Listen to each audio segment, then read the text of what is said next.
Is the person you want to be hiding underneath all of your stuff?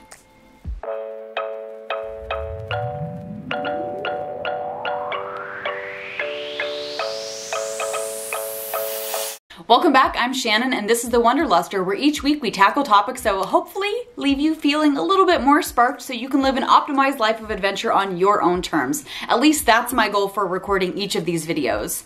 If you haven't met me before, hi, Shannon. I'm doing a 2019 no-buy year, which means I can't buy anything that is not absolutely essential for my survival, replacing something I've used up, or adds value to the businesses I run like Airbnb or other projects that I'm working on. So that means no makeup, no new clothes, no tchotchkes, no books, no nothing that requires me to purchase it, with the exception of like skincare and makeup that I've completely used up and am completely out of. I can't buy anything that is not essential in that regard.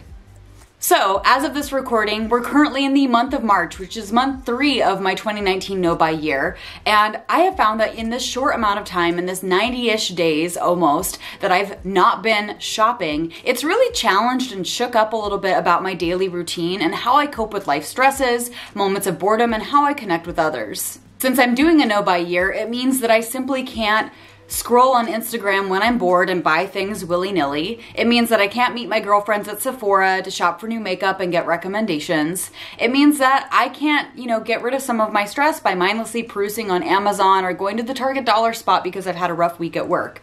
Those are the types of things that I typically did to soothe myself, to connect with others, to pass the time, whatever it was, and I simply don't have those things to lean on any longer. So yesterday I was out working in the yard and I started really thinking about what I was going to replace shopping with this year and realized I had a lot of unfinished projects around the house.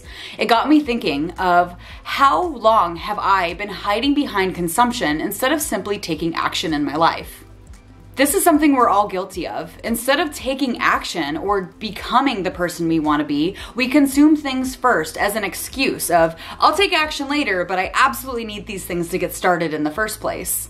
I'm sure you've done this yourself where you buy workout gear and never use it, you buy photo equipment and never take a photography class, maybe you get craft supplies or scrapbooking materials and you never actually make a single thing.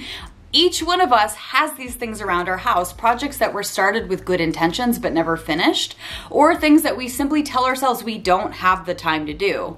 Luckily for some of us that are doing a shopping ban, some of the things you used to fill your time up with, namely shopping, are no longer something you can hide behind. Being a consumer instead of a doer serves two purposes. Number one, since we all have the same 24 hours in the day, shopping takes up a significant amount of time. I think if you were to track your time even for a week to see how much time you or I would typically spend mindlessly scrolling on Amazon or surfing on Instagram, you'd be kind of shocked at how much time you spend procuring and looking through and comparing stuff. I think it was really fascinating that when I no longer was able to buy anything, I had to look very closely at the ways I was spending my time and figure out what I would replace that time with stuff that I could actually get done. Shopping takes up a significant amount of time, whether you're scrolling on Instagram before you fall asleep at night, the time you spend in the car driving to the mall or going to Target, the time you spend trying things on, the time you spend returning things when they don't work out the way you had planned, the time you spend comparison shopping and making sure you're getting the right price. That's a significant amount of time that you eat up simply getting stuff into your life.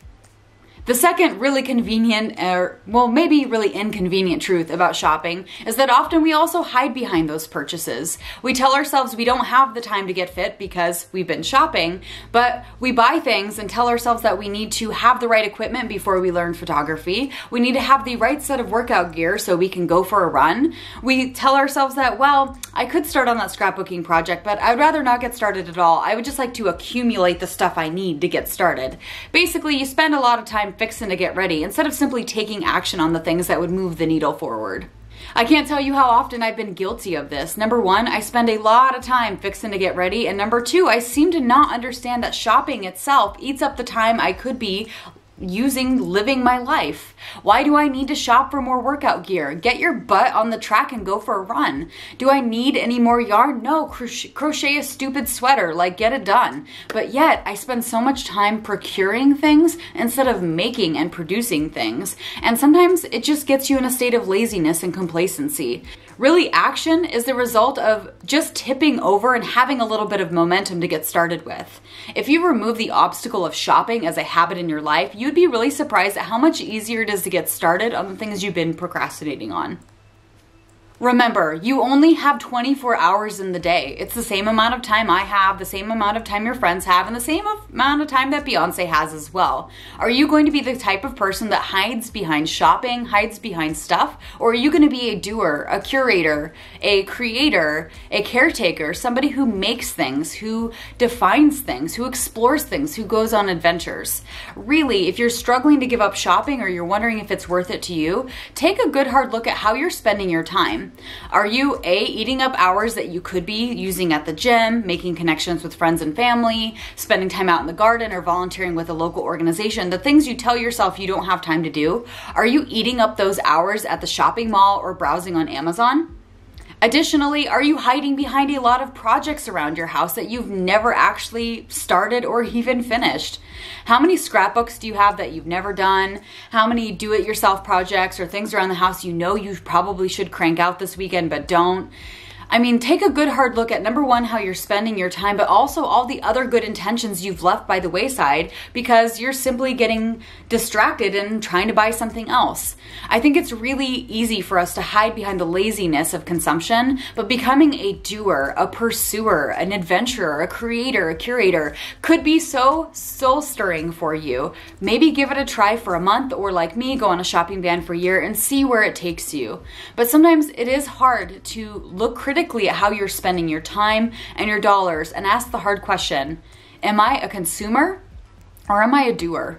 All right, guys, well, that wraps it up for this week's ramble about minimalism, but I hope this was helpful for you. I know I'm going through this journey myself. I'm actually going to be very busy doing things this weekend as I record this video of working on my editing. I'm going to be felling some trees in the backyard, and I want to get out there and finish some of those projects I started with good intentions and actually never went to. But now that I'm done shopping for the year, I am actually hoping I can walk the walk and not just talk the talk and actually get out there and do things instead of just consuming things. So, all right, guys, you could do anything with your time and you chose to spend it with me today. So I want you to know how very grateful I am for that fact.